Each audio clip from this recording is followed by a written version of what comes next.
Wakil Menteri Pemuda dan juga Olahraga Wamenpora Taufik Hidayat pastikan akan ada apresiasi negara untuk para atlet NPC Indonesia usai bertarung di ASEAN Para Games Thailand. Wakil Menteri Pemuda dan juga Olahraga Taufik Hidayat menyambut kedatangan ratusan atlet NPC Indonesia beserta ofisial.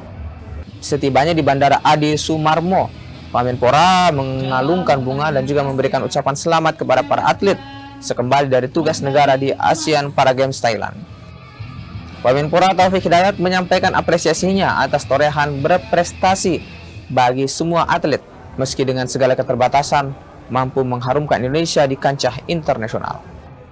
Taufik Hidayat memastikan negara akan memberikan bonus kepada para atlet, besarnya menunggu instruksi dari Presiden. Pada perhelatan di Thailand, kontingen Indonesia finish di peringkat kedua, meski pemusatan latihan hanya berlangsung selama 2 bulan.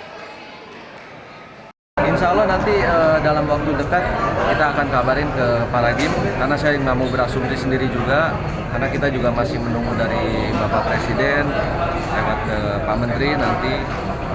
Yang pasti apresiasi dari negara pasti ada.